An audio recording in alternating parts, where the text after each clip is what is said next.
Hey guys, um, I I've been sitting on some stuff for a little bit, since my DC trip, trying to process and trying to figure out if it was healthy to share things or if it was going to burn bridges or if I was having impulse control problems because that's what I do.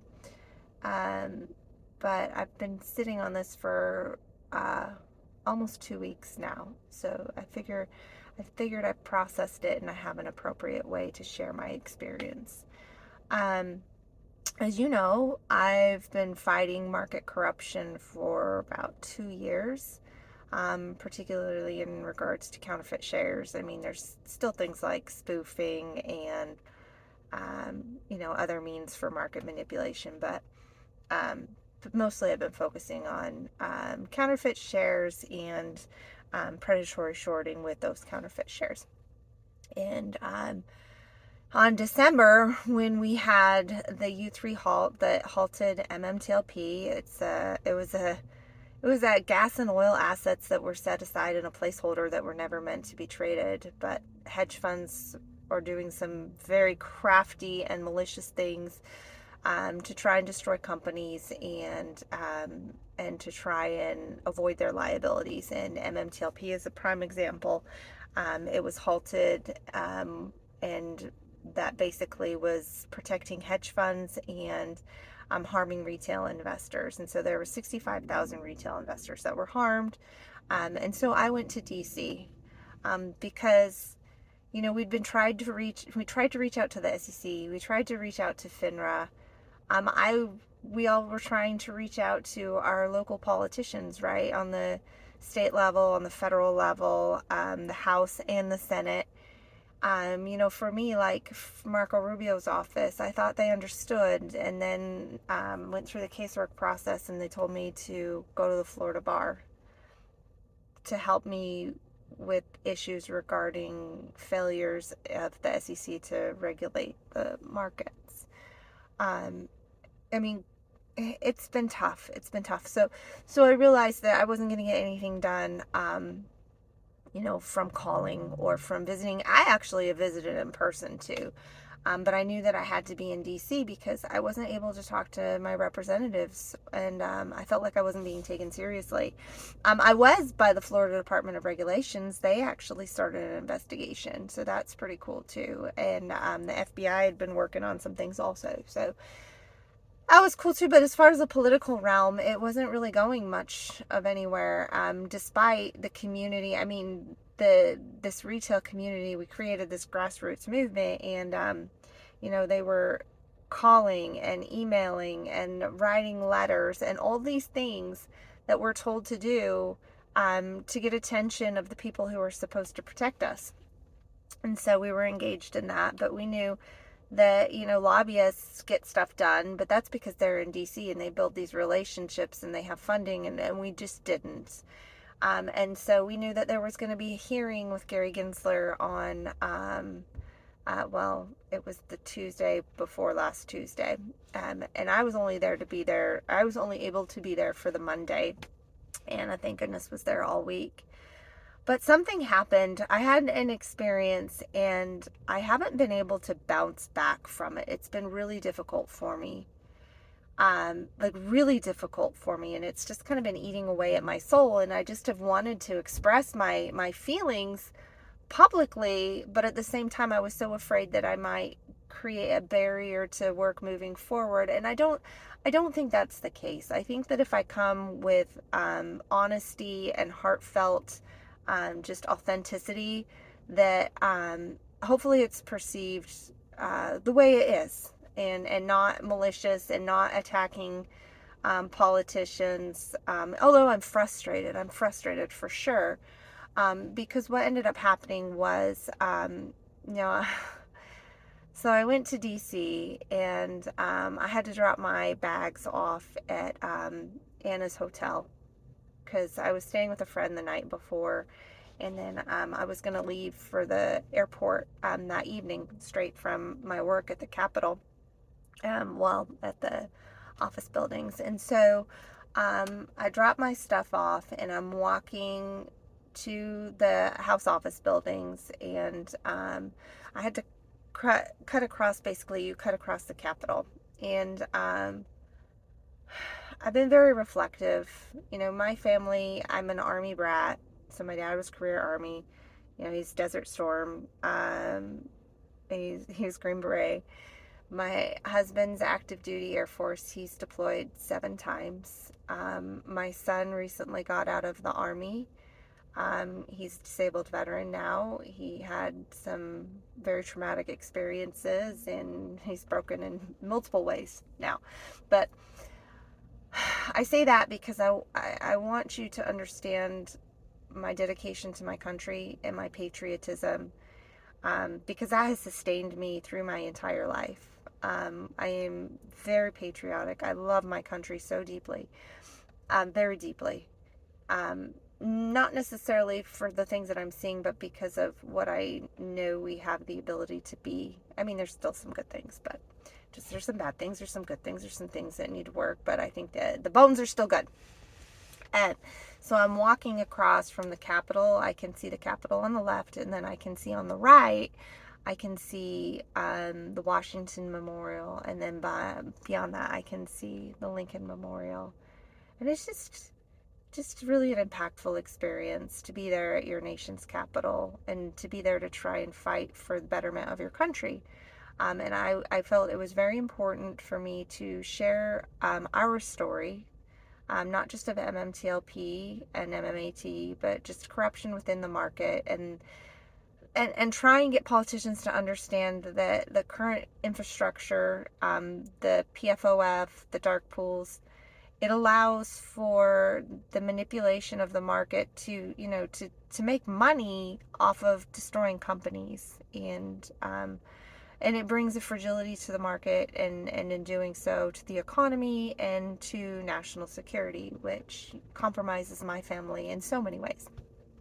And so I'm walking, and I am thinking about the gravity of the message that I want to share. And I don't always think that I'm the most articulate person. I have a hard time truly sharing. Sometimes I just feel like I sound dumb, like I just can't articulate intellectually. And I knew that these were like the top dogs of our nation, right? These are like the policy makers. And so I wanted to make sure that I was really on point. And it was sinking into me the importance of this, and I was thinking to myself, this is a free country, a free and fair country that people have worked so hard for, and died for. And then I was thinking about the free and fair markets, and how it's an illusion of free and fair markets. And then a thought came to my mind, and I was thinking, is it an illusion of a free and fair country? And I do believe that we're a free country. I believe that we are like leaps and bounds ahead of so many other countries, but can we improve? Absolutely, absolutely. Do we have an illusion of freedoms, or an illusion that we're free of corruption? I think so. I think people are realizing it, though. I think we've got corruption in our markets, and in so many systems, right? And so I was hoping that I could make a difference. And so I went, and the first office that I went to was, I went to the House Financial Services Committee. They had like an office for that, but then they had the different representatives have their different offices too. And so I went in, and I was told basically that I was going to need an appointment, and that I may not talk to anybody. And I think they were just giving me like just the normal what they say. And so I got really discouraged, and I posted a video, and the community really uplifted me. I popped into a space, and there was a lot of people who gave me support and encouragement. I ended up going to Warren Davidson's office of Ohio, because there was a rumor out there that he had the blue sheets. And so I was just like, I'm trying to confirm or deny, or, it's important. And basically, I believe his name was Max, the staffer at the front desk. He told me I needed to hire a lobbyist. I don't know if he was giving me a suggestion, or to me it just felt like if I wasn't a lobbyist, I wasn't going to be heard. I'm just a stay-at-home mom that's going to DC trying to get people to listen to me about manipulation within the markets. You know, I don't come with high credentials, I suppose. And I just wanted to talk to people and to have them hear me. And that wasn't going to happen. And I'm not a lobbyist, so I'm not going to go back to DC, or, I can't just go back to DC because, I did it on my dime and I'm not getting paid for it. And they wouldn't tell me whether or not they had the blue sheets, and they wouldn't give me an appointment to speak with anybody, but he did give me Tim Height's card and said to email him to find out. And I knew what was going to happen, because we've been emailing these people for months and no one responds. It just, or you get like a generic email back, like with Marco Rubio's office, that you click a box and you say you're messaging about the market or whatever, and then they sent you like this canned response that they sent to everybody else that's in your state that reached out to them. It has nothing to do with your concern. Yeah, and so I put the card on Twitter, and because it had his email address. I mean, it's not private information, it's public, it's all public, but they got really upset because they said I was sharing private information, which I get, it probably like really inundated his inbox and he had a lot of work to do. I'm like, I just wanted to know if he had the blue sheets, but probably not appropriate, right? And so I was asked to remove that from Twitter, and so I did. I removed it. And I went back again later trying to find out if they would talk to me later, and they wouldn't. It was weird. It was a little abrasive in the office for some reason. But I went to Pete Sessions' office, and at that point, I was kind of starting to feel a little bit defeated. But I went to Pete Sessions' office, and they were so welcoming. This hurts my heart to talk about a little bit. They're so welcoming, and I go into Pete Sessions' office, which is gorgeous, and he's got this beautiful view of the Capitol, and we already discussed, what my country means to me and my experience earlier.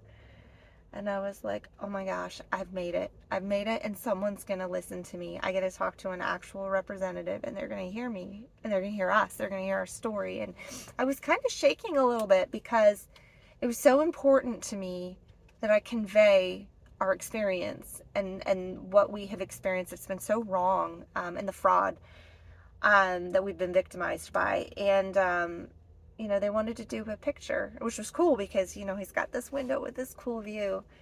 And he's like, okay, come over here. So basically I'm just taking commands at this point, like, come over here, take a picture.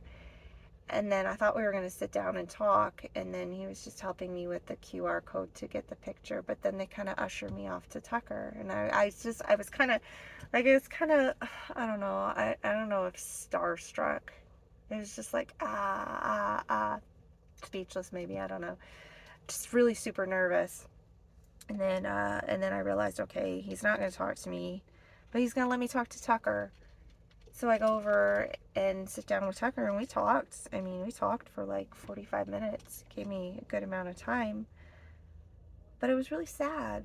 It was sad because I brought questions that I wanted, the questions from John Berta that we wanted asked in the QFR. Or actually, we wanted him to ask Gary Gensler. And I was asking him, Tucker, I was like, so what do you think Gary's going to do when you ask him about MMTLP? Do you think he's going to answer, or do you think he's going to say, like, due to ongoing litigation, I can't talk about this? And he said that that's what he thought he was going to do. But I thought they were going to still ask. And so I was trying to go through the story, the timeline of our experience, and it was really hard because he was struggling with the concept of these counterfeit shares, because, in reality, they're not even supposed to exist. So I'm just trying to explain it, but then I was trying to explain all the other details, and it just gets so complicated. I needed like a diagram with pictures, but it was hard. It was heartbreaking because, I had these questions, and he was like, well, what if you think it's like this, but it's really like this? and he tells me that they have had an expert that's come in, and that there shouldn't be a problem that they didn't close the short positions and taking the shorts into a private company. And he kept saying that Metamaterials was the company at fault. And I was trying to tell him, no, it's GTS and the hedge funds that got this thing trading under fraudulent conditions, and it was never supposed to trade. And then they're beaten Metamaterials to hell because it has a target on its back because the short positions were never closed from the merger with Torchlight. And he kept trying to say that Meta was the bad company. And I was thinking, oh, maybe he's confused because MMs, maybe he thinks market makers is metamaterials. I just didn't know. And I was doing my best, but there was just something not right. And he kept going back to this professional, right? This expert. He came in, and who am I? Because I'm just a dumb retail stay-at-home mom, Air Force wife, social worker that's not coming in with fancy accolades at all. I just, I had, I do have facts though. I have facts and I have an experience that I really wanted to share. It wasn't working. And so I left and I talked to John Berta. He was the previous CEO of Torchlight. And I was like, okay, we need to do some basic education because there's some fundamental understanding problems, which was kind of disheartening because, this is the House Financial Services Committee. And maybe it was just a guise. I don't know. But I also was like, somebody got to him first. Somebody's telling him stuff there. It's the same. We have these shills and people trying to push false narratives on social media, and that's exactly what I was hearing coming from Tucker. That it was Metamaterials' fault, that it's no problem that the shorts are there, that NextBridge needs to trade, all these things, right?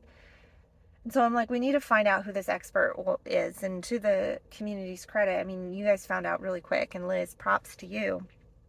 And so, we found out that the expert that they had was James Angel from Georgetown University. And I just want to know, like, did Georgetown sanction his visit?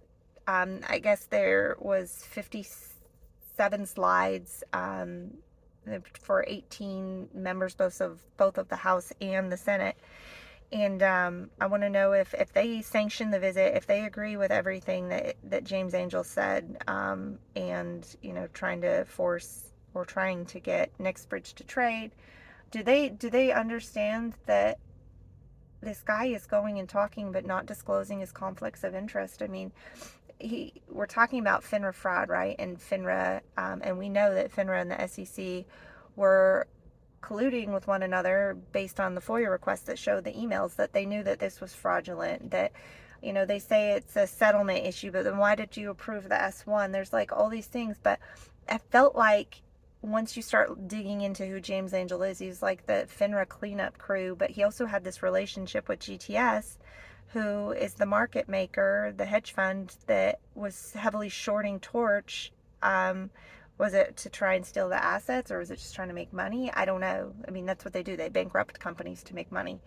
But did he disclose his relationship with GTS and that he's on the board of Ari Rubenstein, the CEO of GTS?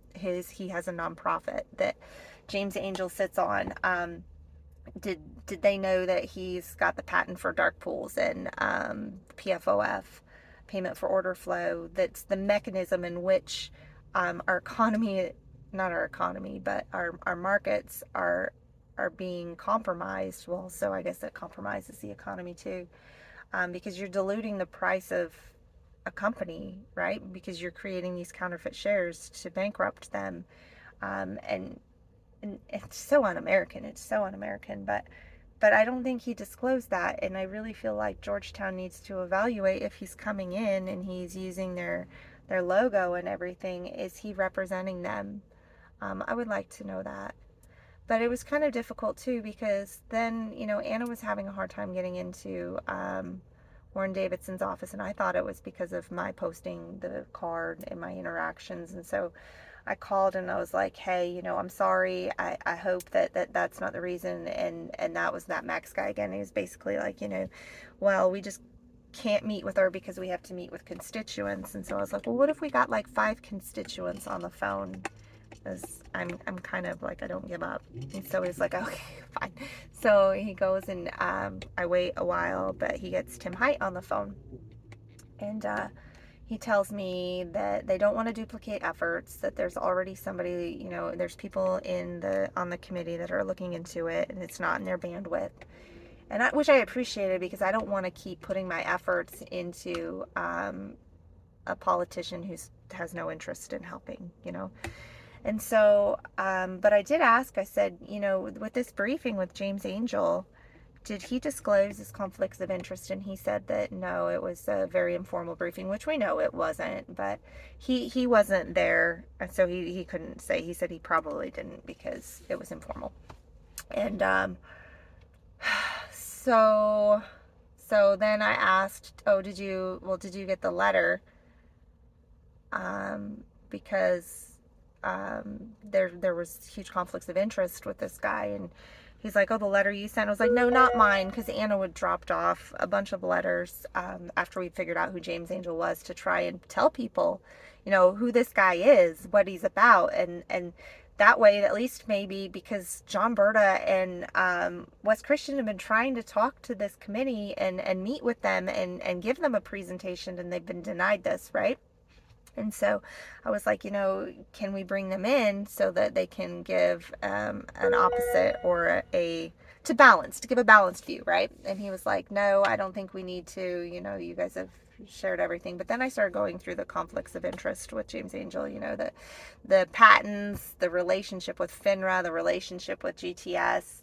And he's like, well, I'll pass it on. But it still just didn't seem like there was much interest in what I was saying. I didn't know if it was because, James Angel had painted us as conspiracy theorists, or if he just thought that I had no credibility, or he just wasn't interested. I don't know, or they had bigger fish to fry. I don't know what the reasoning was. I was like, just something didn't feel right. And then I looked, and I found out that Tim Height had gone from FINRA and then worked for Warren Davidson. So he, was recently with FINRA. I wonder if he was at FINRA when Ari Rubenstein, the CEO of GTS, was on their board. I wonder if they're buddies. I don't know. And you know what? They're doing good work trying to go after Gary Gensler. And so maybe I shouldn't be so, I don't know. I don't know if I'm being mean or just picky, or I don't know. But I look back now, and now I understand my experience at Pete Sessions' office.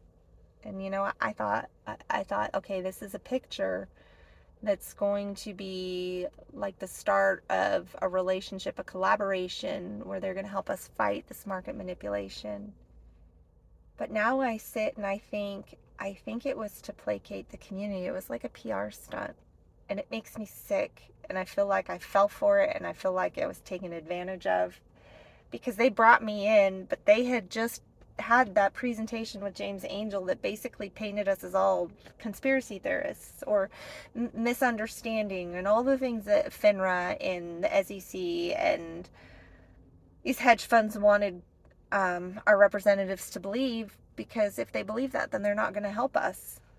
And so now we're trying to explain to them who exactly James Angel is, right?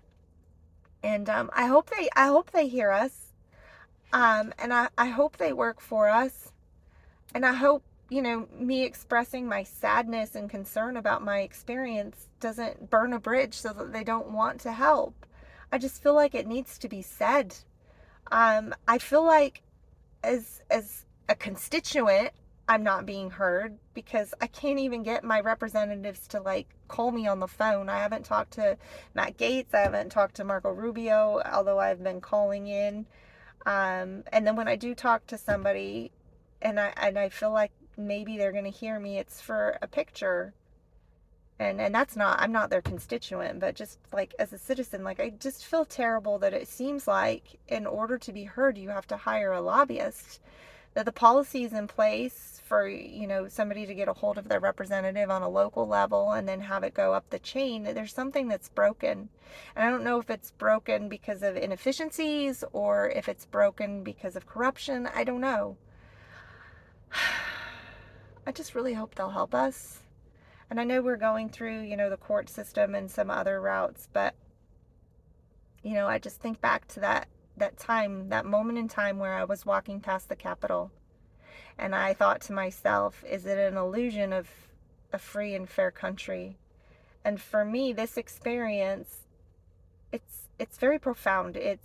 Um no, I take all my past life experiences and the deployments and having my dad gone all the time, and then watching my son as he's being hazed, and all these things that I've experienced, and my faith is shaken, and it's like Afghanistan too, and the withdrawal, and I just want to see my country operate the way I believed it did. I want it to operate the way I know it can. I want politicians to help, to champion good and the betterment of our country. And so I really hope this hasn't burned a bridge, and I really hope that maybe it touches somebody in some way, because I believe there are good people out there that want to help us. I hope they hear my story, our story, and I hope we can get resolution, because that means the betterment for, our economy, our country, our national security, the people who've been suffering. So, yeah, I don't know. I sit with these emotions, and I don't really have much else to say. Just that I'm conflicted, but I still have hope. So, thanks for listening to my rant.